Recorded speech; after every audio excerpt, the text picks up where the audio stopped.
I invite you to turn back with me tonight to 1 Samuel chapter 17, and I'd like to begin reading in that chapter at verse 57 through verse 5 of chapter 18. 1 Samuel 17:57. So when David returned from killing the Philistine, Abner took him and brought him before Saul with the Philistine's head in his hand. Saul said to him, "Whose son are you, young man?" And David answered, "I am the son of your servant Jesse, the Bethlehemite." Now it came about when he had finished speaking to Saul that the soul of Jonathan was knit to the soul of David, and Jonathan loved him as himself. Saul took him that day and did not let him return to his father's house. Then Jonathan made a covenant with David because he loved him as himself. Jonathan stripped himself of the robe that was on him and gave it to David, with his armor, including his sword and his bow and his belt. Saul and Jonathan were always in disagreement over David. There was real division within this household between father, son, son, and father. There was animosity in this household, always. And the great disagreement between Saul and his son Jonathan was over David. Jonathan held David in the highest esteem, and Saul envied David and made attempts to eliminate him. Throughout this sad period, Jonathan took secret actions, to protect David, even though it meant alienation from his father. 1 Samuel 18:1 through 5 describes the beginning of a long and fruitful friendship between David and Jonathan. And it is that theme of friendship from this chapter that I want to speak to you about tonight. It is vitally important for our own development as people, and especially as Christian people, that we have friends, that we have good friends, and that the friends that we choose and the friends that we have be those kinds of people that will help us in the development of our character and to help us in the Christian path. It is vitally important that we give attention to what the Word of God says about this vital subject. One of the 20th century's greatest preachers, Dr. Clarence Macartney, once said this, that a friend when true is one of life's greatest blessings, when false, one of life's sharpest thorns. And David would come to know both of these experiences. He would come to know a friendship in Jonathan that eclipsed all other friendships, and always had a very positive influence on him. He would also know the sad experience, and he wrote about this experience often in the Psalms, of friends that would turn on him, of friends that would turn and become unfaithful and become his enemies, of friends that would become deceitful. And David knew the sad experience, the grievous experience of losing friends, and of friends become his enemies overnight, secretly, and without his knowledge.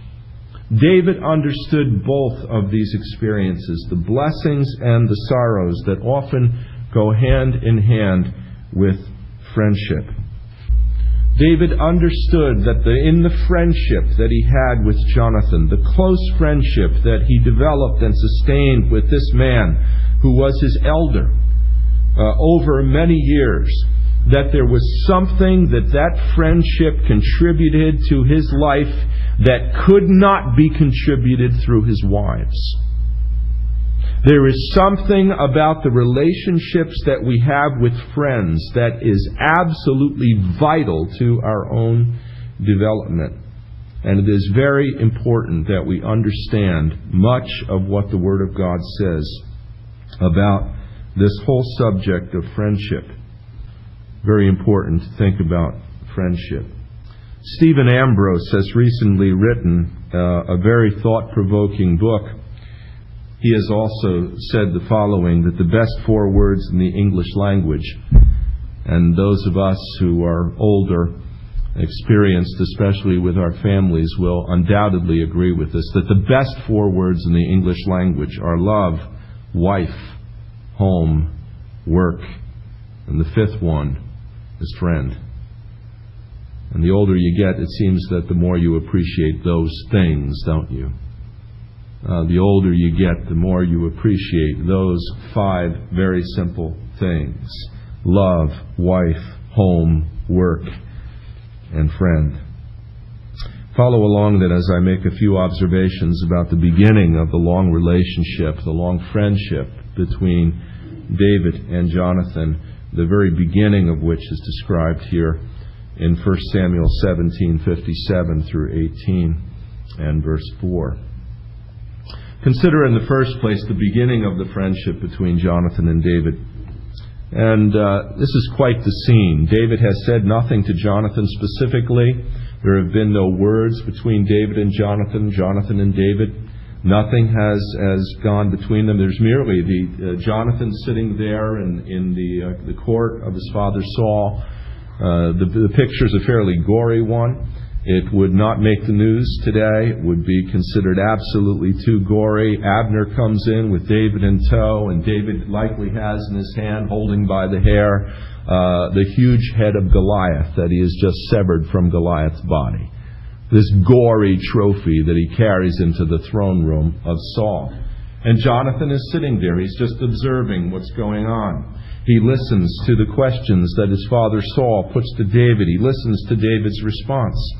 He has heard about David. He has seen David go into combat at a time when Jonathan was afraid to go into combat, at a time when his father was afraid to go into combat. And now, looking at this and listening to David, seeing what has just transpired in his victory over Goliath, it says to us that the soul of Jonathan was knit to the soul of David, and he loved him as himself. This was something that was immediate. And it was something that was not based on any words that went between them. What an amazing thing this is. And we consider in the first place then the beginning of the friendship between Jonathan and David. And Jonathan and David had much in common, and they shared many of the same interests. And I believe that this is the explanation for the beginning of their friendship, because when friendship begins, it always begins with something in common between two people. Some common interest between the two. In his classic essay on friendship, C.S. Lewis has written the following in The Four Loves concerning friendship, love. And he has written this concerning friendship. Friendship arises out of mere companionship when 2 or more of the companions discover that they have in common some insight or interest or even taste which the others do not share, and which till that moment each believed to be his own unique treasure. The typical expression of opening friendship would be something like, "What? You too? I thought I was the only one." He then goes on to say, that is why those pathetic people who simply want friends can never make any.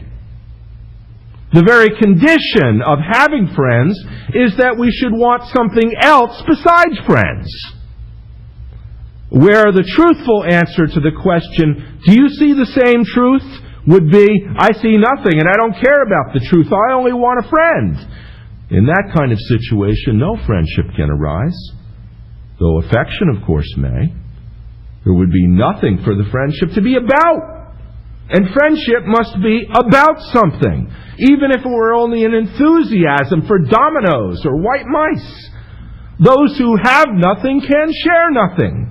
Those who are going nowhere can have no fellow travelers. And so C.S. Lewis points out that there must be a common interest if there is to be the development of friendship.